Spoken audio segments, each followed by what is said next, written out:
الحمدللہ رب العالمین والعاقبۃ للمتقین والصلاة والسلام علی سید الانبیاء والمرسلین وعلی آلہ الطیبین وصحابہ الطاہرین اما بعد اعوذ باللہ من الشیطان الرجیم بسم اللہ الرحمن الرحیم وللہ غیب السماوات والارض وما امر الساعة الا کلمح البصر او هو اقرب ان اللہ علی کل شیء قدیر واللہ اخرجکم من بطون امہاتکم لا تعلمون شیئا وجعل لکم السمع والابصار والافئدۃ لعلکم تشکرون الم یروا الی الطیر مسخرات فی جو السماء ما یمسکہن الا اللہ ان فی ذلک لآیات لقوم یؤمنون صدق اللہ العظیم۔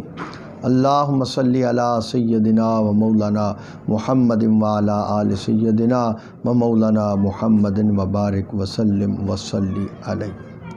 تفسیر نور القرآن سورۃ النحل آیت نمبر 77، آیت نمبر 78 اور آیت نمبر 79 ہمارے آج کے درس شریف کا موضوع ہے۔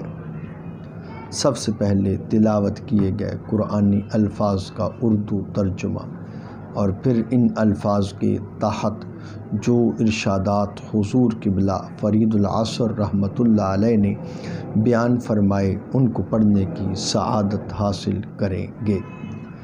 آسمانوں اور زمینوں کے غیب کا علم اللہ ہی کے لیے ہے، اور قیامت کا واقع ہونا آنکھ جھپکنے یا اس سے بھی جلد ہوگا۔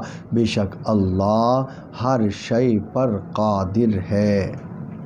اللہ تعالیٰ نے تمہیں تمہاری ماؤں کے پیٹوں سے پیدا کیا، تم کچھ نہ جانتے تھے، اور اس نے تمہارے لیے تمہارے کان اور تمہاری آنکھیں اور دل بنائے تاکہ تم اللہ کا شکر ادا کرو۔ کیا ان لوگوں نے فضا میں پرندے نہیں دیکھے جو اللہ کے نظام کے تابع ہیں، اور انہیں اللہ کے سوا کوئی گرنے سے نہیں روک سکتا؟ بے شک اس میں ایمان والوں کے لیے نشانات ہیں۔ ان قرآنی الفاظ کے تحت حضور قبلہ فرید العصر رحمۃ اللہ علیہ کچھ یوں بیان فرما رہے ہیں۔ یہاں آیات مبارکہ میں بتوں کی بے بسی اور رب قدوس کی عظمت و قدرت کا ذکر فرمایا گیا۔ اس آیہ مبارکہ میں اللہ تعالیٰ کی قدرت و علم کی دلیل پیش کی جا رہی ہے کہ اللہ تعالیٰ وہ ذات بابرکات ہے جو آسمانوں زمینوں کے غیوب کو جانتا ہے۔ اس کے علاوہ کسی کو بھی اس کے بتائے بغیر علوم غیبیہ کی خبر نہیں ہو سکتی۔ ہاں، جسے چاہے جو چاہے جتنا چاہے عطا کر دے۔ جتنی بھی علوم غیبیہ پر آیات و احادیث وارد ہیں، کسی جگہ بھی ذکر نہیں کہ وہ علوم غیبیہ کسی کو بتاتا بھی نہیں۔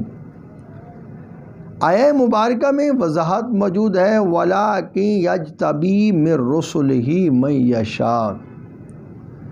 اللہ تعالیٰ کسی کو غیب نہیں بتاتا، لیکن جسے چاہے اپنے رسولوں سے منتخب کر لے۔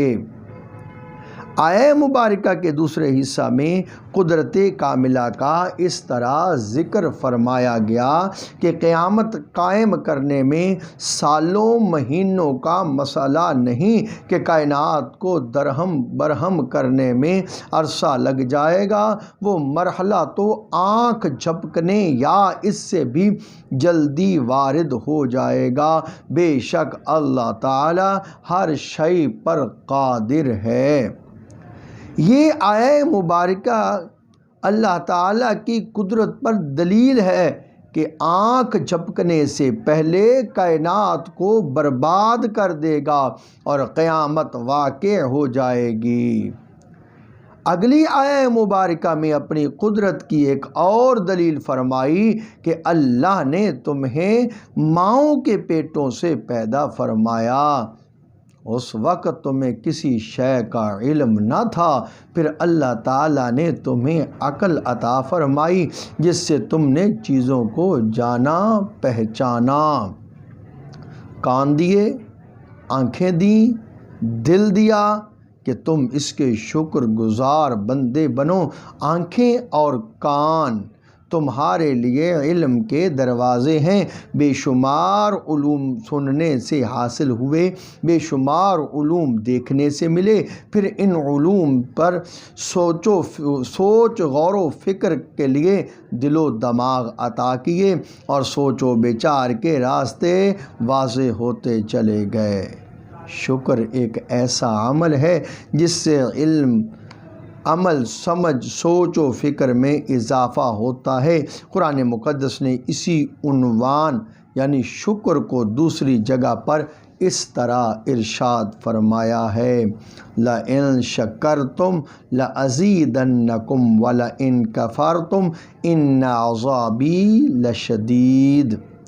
اگر تم شکر کرو گے تو میں انعامات میں زیادتی کروں گا، اگر انعامات الہیہ پر شکر نہیں کرو گے تو پھر سمجھ لو میری گرفت بڑی سخت ہے۔ کانوں کا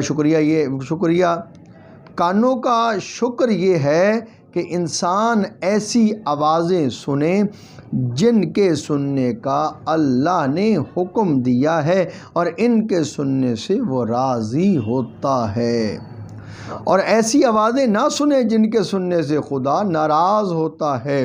قرآن و حدیث اور دینی محفلوں میں دلچسپی لے اور ایسی محفلوں سے بچے جن میں اسلام کے خلاف باتیں ہوں، جس میں رسول اللہ صلی اللہ علیہ وسلم کے ناموس پر اعتراضات ہوں اور آپ کی شان والے صفات پر تنقید ہو، معاذ اللہ۔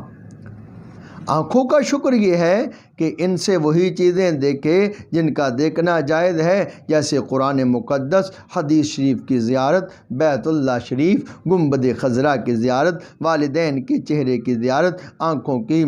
آنکھوں کی ناشکری یہ ہے کہ ایسی اشیاء کو دیکھے جن کا دیکھنا شریعت مطہرہ نے منع کیا۔ ذہن، دل اور دماغ کا شکریہ یہ ہے کہ اللہ تعالیٰ کی ذات و صفات مقدسہ پر جو دلائل ہیں ان میں غور و فکر کرے، اسلام کی خدمات انجام دینے کے مسائل پر سوچ و بچار کرے۔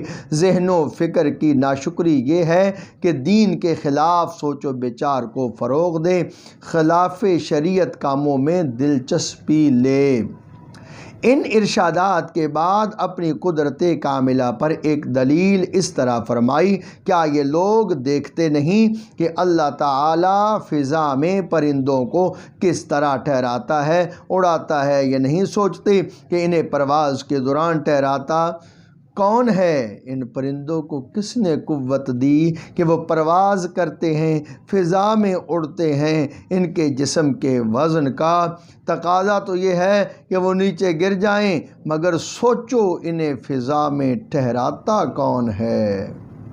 یہاں بتوں کی تردید ہے کہ ان میں یہ ہمت ہے نہ ہو سکتی ہے کہ وہ ایسے کام کریں۔